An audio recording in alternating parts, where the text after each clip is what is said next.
everybody. Welcome back to Grab a Cup of Knit and Chat. This is my December video for December the 14th, 2025. It is now 12:16 p.m. in the Willamette Valley of Oregon, and I have my tangerine water, and this is my second attempt at this because I ran out of space and I don't edit. So there you go. I was telling you about my advents, how I'm not really showing them because I'm doing them all wonky. I'm doing like day 1 and day 24 together for Rainier Roses to do a I Quilt 2 blanket. I don't want to show the end of it to spoil someone's joy. I have the Nanya Advent that I'm working up into a cardigan. I'm using the stitch counts from the Ripplescape cardigan, but I'm not doing the ripple stitch. I'm just using the counts. I have my Woolens and Nosh sock advent, but I'm halfway through the foot, and I know everybody's starts, they don't all start on the same color, so I'm kind of not spoiling something, but I don't want to spoil the range of colors for everybody because I'm going to be using all 24. I'm doing a cuff down sock using the brown mini that you could get with it for the heels, toes, and cuffs. I may use it for the toes. Not sure. It depends on how much of the yarn that I use. I would like to get all 24. So if I need to do part of the toe in one of the colors, I will, and then just do the tip of the toe in the brown. I talked about, let's see, we went to Sisters, Oregon yesterday to the Stitch and Post, which is a fabric and yarn shop together. And I grabbed some Knitting for Olive merino yarn in the Dusty Olive colorway so that I could use it with colors that I already have to either make another stripe hype using different colors, or to make a lifesaver cardigan. And I'm not sure which one I'm going to do. I may actually have enough to do both.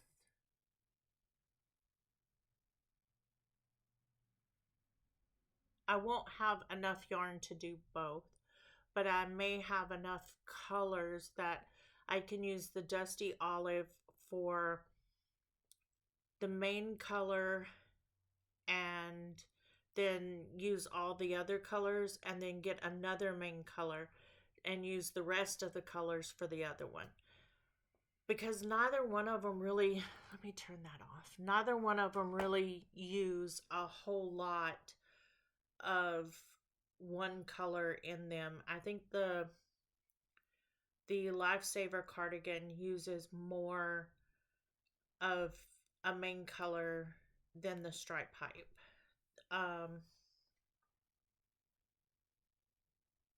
I talked about doing some other shopping in Bend where I picked up a new basket. I got the very large basket. Oops. I showed the gift from the Mercerie sock set swap for 2025. I got this cute little bag. My partner was out of Vancouver, Washington, and they went all out. I got Woolens and Nosh percolated sock yarn, along with the espresso beans.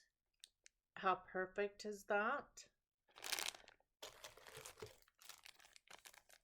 coffee stoppers for my needles, along with the gingerbread men.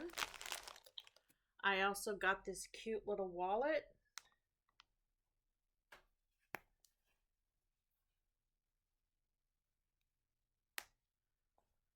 I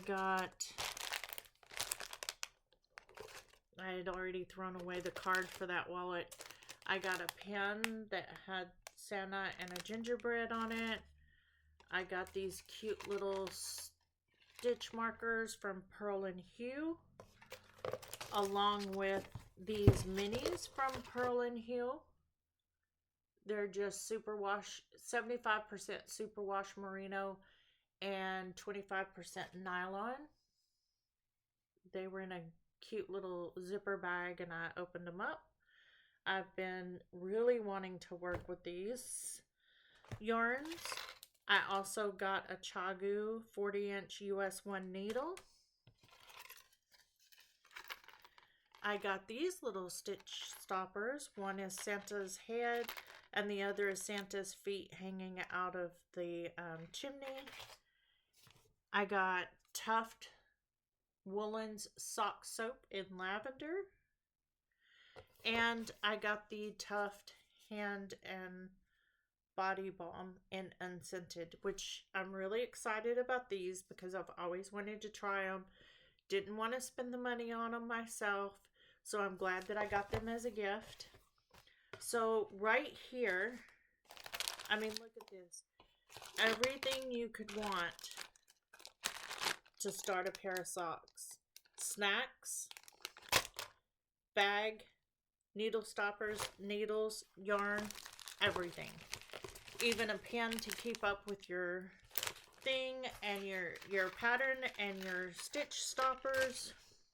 I dropped something, I don't know what it was. And a little wallet. So cute, so appreciative. I think La Merciere does that every year. I will be doing that one again. That was like really nice. It was simple. Oh, and there was a cute little card in there. My swap partner was out of Vancouver, Washington, and it was really nice. They do DK socks, so I was a little bit out of a loss on what to get them, which was a cute little Always Be Kind DK sock set and a gift card to a local shop so they could get whatever else they needed for the socks. The other advent that I can show is in this cute little froggy bag. I got it from Etsy. I can't remember who I got it from. This is basically the first time I'm using it though. I mean, I've shown it before and I think I said who I got it from, but I'm actually using it. So it's nice. I am using a size E hook. This came in a, I think it was a Toft kit. May not have been a Toft kit, but it's got two different sizes. The bigger size is an E, and I don't know what the smaller size is. Probably a D. But the other advent that I got, I showed before. I think I showed it 2 weeks ago or last week. It came from Florida. It was a scrappy sock swap where we did 20-gram minis of our scraps to the other person. Mine was Lenan or Nina in Florida. I think she has a YouTube channel called Nina's Crochet. Anyway, I got them. I was doing the Magical Snowflake from Sandra Paul or Cherry Heart crochet. It calls for fingering. I was using the right hook size. I was following the directions. I think I was just crocheting too tight. I don't know what I was doing. I didn't enjoy it. I did 3 of them.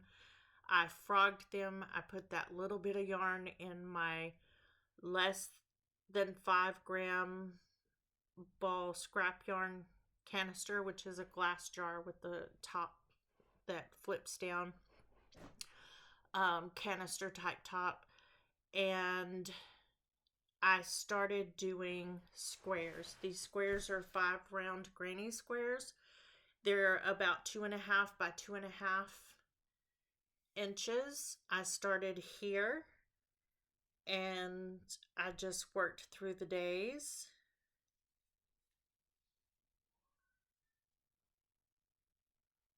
I did 16 wide, and then I started on the second round. So I'm doing this join as you go.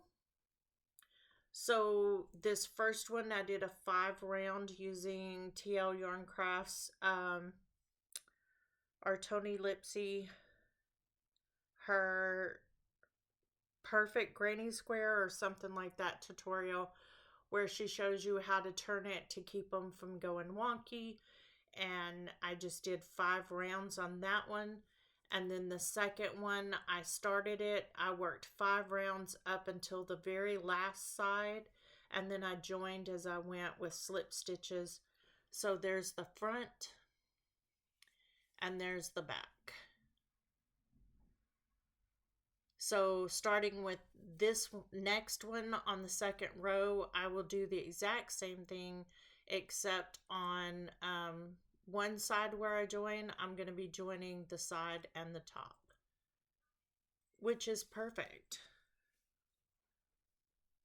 And I love it.